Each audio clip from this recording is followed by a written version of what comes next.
To United and Bubbly, and we are featuring Todd and Shay today. So I know some of you probably have gone to a couple others, so today we will hopefully not. I drank all mine on Thursday. Yes, Nicole, yay, I love that. Hi guys. Yes, Sarah has hers. Yes, Alex has hers. Thanks. I don't remember where I got these.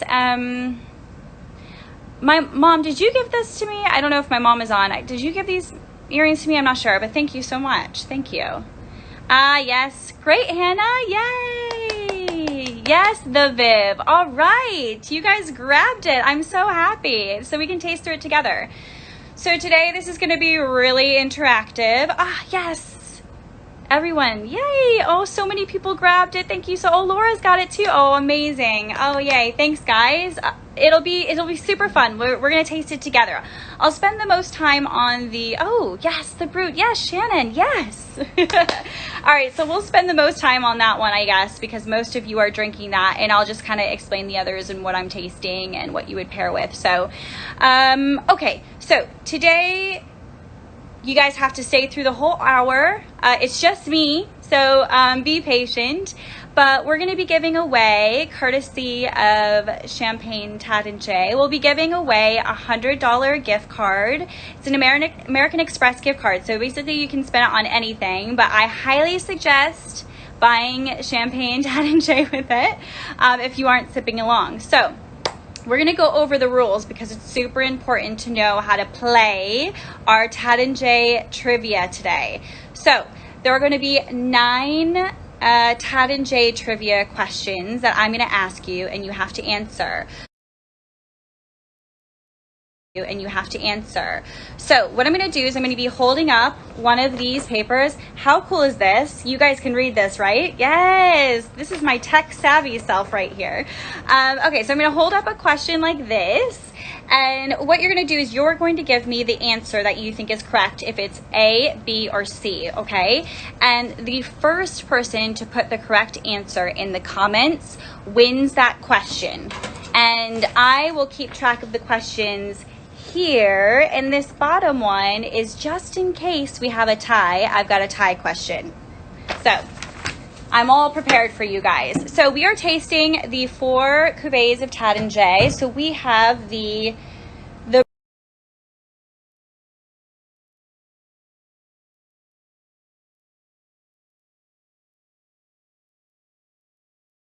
to the Prelude, which is my first time drinking it, and I'm really excited. The Prelude, and also the Nocturne, which today is my first time trying it. So if you guys have tried any of these, let me know. But yeah, we're going to be tasting along, so it's going to be super fun. All right, so I'm going to put our first question up, but this is just a practice run, okay? So this doesn't actually count for points. So this is the first question. I want you to practice answering for those that want to participate and win the $100, because I want to make sure all your keyboards are working right, or your comment section, so you don't so you're able to answer quick enough. So here is the first question that we have for Champagne, Todd and Shay. So what is the prestige cuvée of Todd and Shay? Is it A, La Francaise, B, Comte de Champagne, or C, Nocturne? So if you guys can enter A, B, or C. Okay, Laura's got it first. Ooh, Shannon, a quick second, and Nicole, a quick third. So the correct answer is B. Okay, guys, that's the easiest question, just so you know. Sorry. So that's how it's going to go. So basically, if this was a real question, Laura would have won, and Laura's name's put down on question 1, and she is already on her way to win her $100. So that's how it's going to work. We're going to learn a lot of cool things about Todd and Shay today, because they have so many interesting things going on in their history, in their house. So I wanted to kind of bring that all to you guys today. So these are the 9 things that I want you to remember. And they're kind of like those kind of facts that you would want to get out when you're like in a cocktail party and you're drinking Todd and Shay with your friends and you kind of want to tell them something really cool. These are those kind of facts, not necessarily the normal facts that you would know. So is everyone ready? Everyone ready to play? Cool. All right, cool. Let's get started. All right, so let's start first with the history of Taittinger. So it started in 1734 with a guy named Jacques Fourneau, and he established the house then, and they named it Forest Fourneau. And you will always know this because it's on the bottles. So if you look on the bottle of Champagne Taittinger, it will have the original established date and house name. So I think that's pretty cool. It's like a nod to the tradition. So fast forward to the First World War, we have Pierre Taittinger. So he was like the founder of the Taittinger house. And he was stationed in Champagne when he was injured, and he was staying at one of the command posts, and it happened to be in Jacques Fourneau's estate. And he stayed in the chateau there, and he fell in love with the estate and with the chateau, and he swore that one day, if he possibly had the chance to, that he would own that estate and chateau because it was just so beautiful to him. So that chateau still is there today. And it's located, Champagne Taittinger is located in Reims in Champagne. So I've got your first official question. So you guys got to be ready to hit your little comment section. Give me the correct answer to, what is the famous Taittinger estate called where Pierre Taittinger stayed during the war? Is it A, Chateau Carneros, B, Chateau de la Marqueterie, or C, Chateau de Reims? All right, Laura. Ooh, you are on fire today. You're going to be hard to beat, girl. Okay, so that means that that's the correct answer. So Chateau de la Marqueterie. And if you've been to the Taittinger house before, it's absolutely gorgeous. You can completely understand why Pierre Taittinger fell in love with it and then purchased it in 1930 when Jacques Fourneau kind of went into some financial issues. And so, yeah, he was able to live out his dream, which is pretty cool. So cheers, Laura, to your first question. Amazing. Okay, guys, so are we ready to move on? We're going to actually rewind to a really long time ago. So we're going to be talking about the cellars of Taittinger. Okay, so this is a very, very important part of the house. So before the estate was on that area of land, the cellars were actually old Roman chalk quarries where they would carve out chalk for blocks and building work. And that was like in the 400s.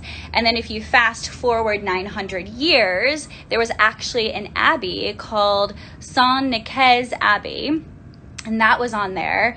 And underneath the abbey, they had cellars because all the monks were making champagne. And they realized that those old chalk cellars or the quarries were great for aging champagne because they are dark and cold and what's the other word? Damp. So they understood that that was a great place to age their champagne.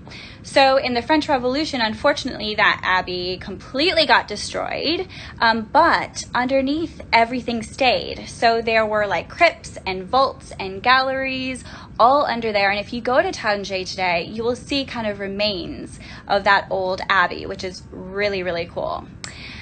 So those cellars are actually a part of, hello, someone's from England. Hello, welcome.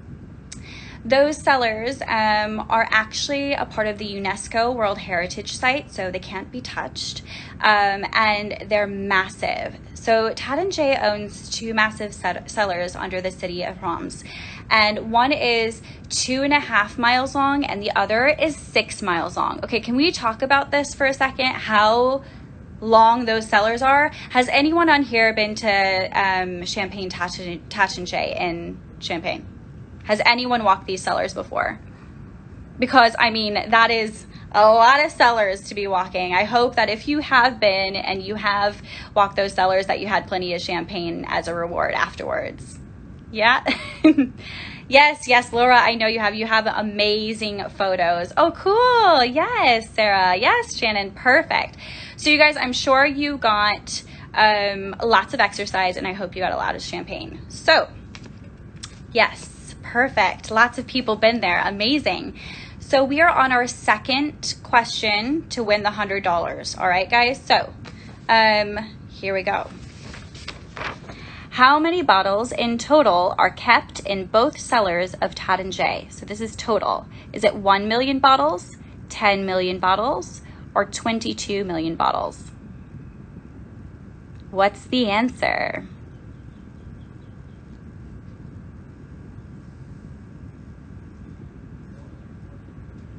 Ooh, have I stumped you guys? Ooh, okay, we've got one answer. B, A. Okay, so couch wine, you have one question too. 22 million bottles. And these cellars are holding the Comte de Champagne, which is the special cuvee. If you guys have had it before, it's absolutely amazing. 100% Chardonnay. It is a champagne you will never forget once you try it. It's absolutely stunning. And yeah, there's 22 million bottles of champagne. All right, so I've got to make sure that I write that down. So couch wine won the second. Laura won the first. Okay, cool. So you guys are head to head. That doesn't mean that, you know, everybody else doesn't have a chance to win. We just have 1 and 2 already down. So you gotta bring it up here if you want to compete against these two. So, all right, now we're gonna taste some champagne. So we're gonna do the Brut first. So a lot of you guys have that. So if you are going to, it's so freaking good. I know, it's addictive. It totally is. So if you guys are gonna drink this one along with me, let's drink it. So mine's a little bit warm, but I kind of like it warmer just so I can usually get the notes out of it a little bit more. So let me tell you the geeky stuff first for those who really like the technical aspect. So we've got 40% Chardonnay in this one, 35% Pinot Noir, and 25% Pinot Meunier. We've got it all being fermented in a cold fermentation in stainless steel. We've got 30% reserve wine. It's 100% Premier Cru and Grand Cru. We've got 9 grams of sugar added, so this is a really strong brut, and it's been aged for 4 years in its cellars, which is astonishing. It's much, much longer than the average non-vintage. This is the house style. So the house style for Todd and Shay is Chardonnay driven. It's also elegant with a lot of finesse. So let's give it a try. Okay, on the nose I'm getting apple and pear and a little bit of lemon zest. A little bit of almond and brioche as well.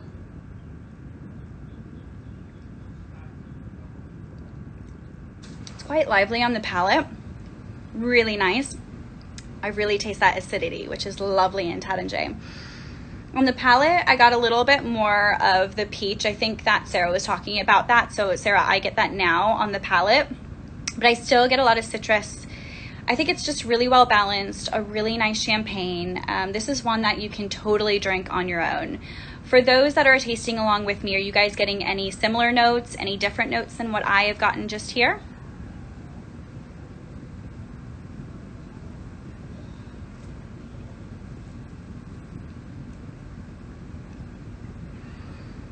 So Champagne Todd and Shay says to drink this in celebration, and I completely agree.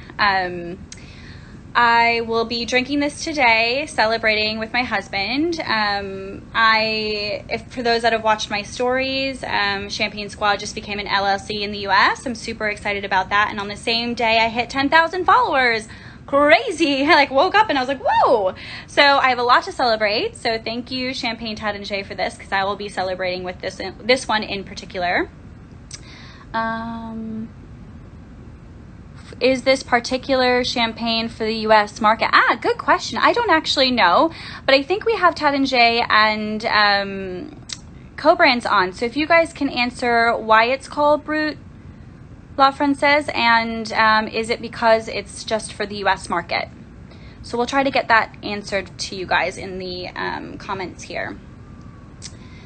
Thank you guys. Thank you. So yes, if you're not going to drink it in just a celebration, I know Sarah just put on her Instagram that she paired it with oatmeal cookies, which is pretty amazing. Sarah, tell us how that was. Drinking it, I actually paired it earlier with some fried chicken and French fries, and I totally was pretending I was Laura with her French Friday, and it was a great pairing. I think if I were to pair it with anything else, maybe like this is a great champagne to bring as like a cocktail hour with like mixed appetizers, because I think it will work with a lot of different foods, but also maybe just like with some tempura prawns. I think that would be really nice too.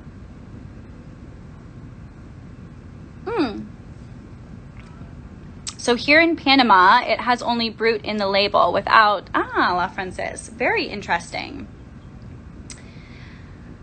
Popcorn, yeah, great. I think popcorn would work really nice.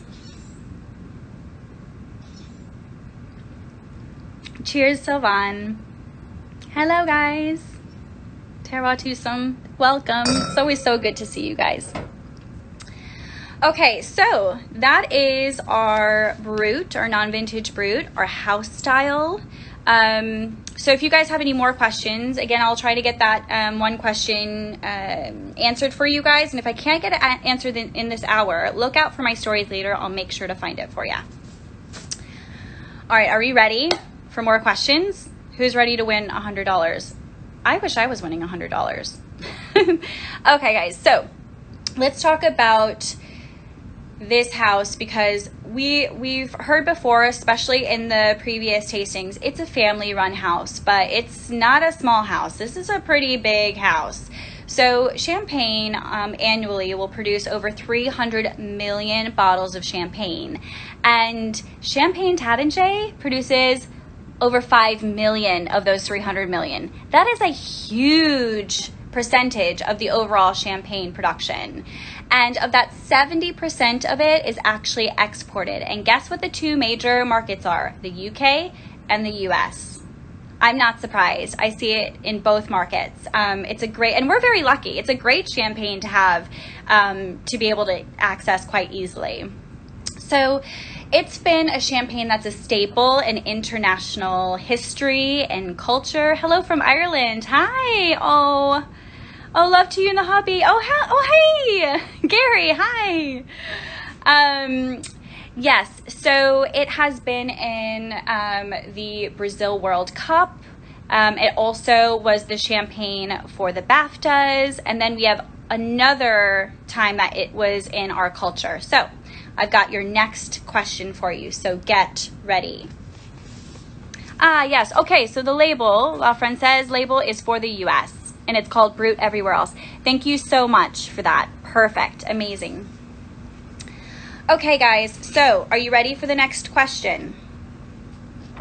Okay, so the Taittinger Comte de Champagne, 1943 vintage, was mentioned in a famous book turned movie by the lead character as being probably the finest champagne in the world. What was this movie / book? So was it Breakfast at Tiffany's, James Bond, Casino Royale, or The 7-Year Itch? All right, Alex. Yay, yes. B, James Bond, Casino Royale. Yes. Well done, Alex. I'm going to put you down for question 3. Oof. 3-way tie so far. So, guys, yes. The champagne was mentioned as probably the best champagne in the world. And if you are a big James Bond fan, they also featured the Comte de Champagne in the movie From Russia with Love. So it's a scene where he's like on the water, like on the river, and he's making out with one of the lead ladies, and he's chilling the bottle in the river, and he pulls it out, and you can notice that it is a Champagne Taittinger. So that's also really cool. So Taittinger's Brut La Francaise shares the same cepage as the Brut Reserve, 40% Chardonnay, 35% Pinot Noir, and 25% Pinot Meunier. Thank you so much. Jamie is watching every single Bond movie during quarantine.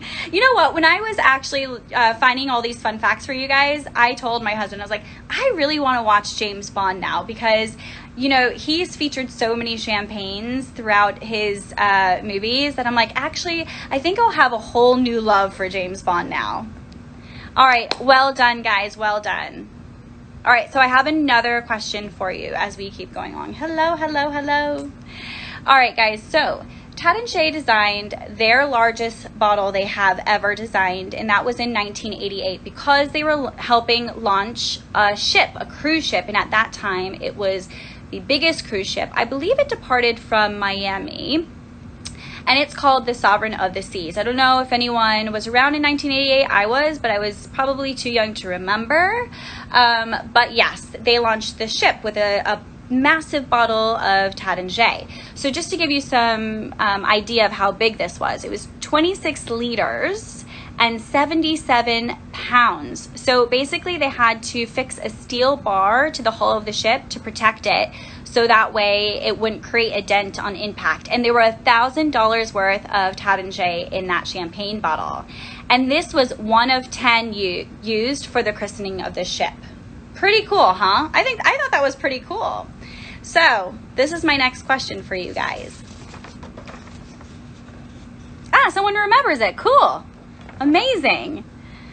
So what is the name of the largest bottle ever produced by Champagne Taittinger? Is it A, Sovereign, B, Jeroboam, or C, Magnum? You guys guess? Do do do do do do do do do do. The Viv. Yes, A, Sovereign. Absolutely, that is the correct answer. Very good. Yeah, they just named it after the ship because it was just for that ship. Amazing. Cool. Amazing. So guys, I'm gonna put Viv down for question 4. God, we have an even 4-way tie so far. So we need to step it up a bit because I can't do tie at the end because it'll be a little bit too much for my stress. So let's get someone ahead of the game. All right, so we're going to taste our next champagne. So if any of you guys are tasting the rosé, let's taste along together. So here is the Taittinger Rosé. How beautiful is this Rosé Prestige? Gorgeous, gorgeous. All right, so first of all, I wanted to show you guys the color because it's absolutely just a vibrant pink color. Just so, so nice for a rosé. So for a little of the facts, so this rosé is actually made with 30% Chardonnay, which is quite high for a rosé, and that will give it the elegance, the Taittinger sort of style. And then they add the 15% of still wine. That comes from the Montagne de Rams, and the Le Rosé. I think I'm saying that right. The Le Rosé. And that's located in the Aube of Champagne. So, first thing to note is obviously the vibrant color. It's absolutely amazing. This one's been aged for 3 years on the lees, by the way. Okay, right away, I'm glad I let this one sit for a while. So right away, I get strawberry, raspberry. Yeah, lots of strawberry. Oh, it's really, really nice. You know what I also get? You know those cherries that you get in the jar to make, like, what are those called? A Shirley Temple? I get those cherries in it as well. And I still get a little citrus.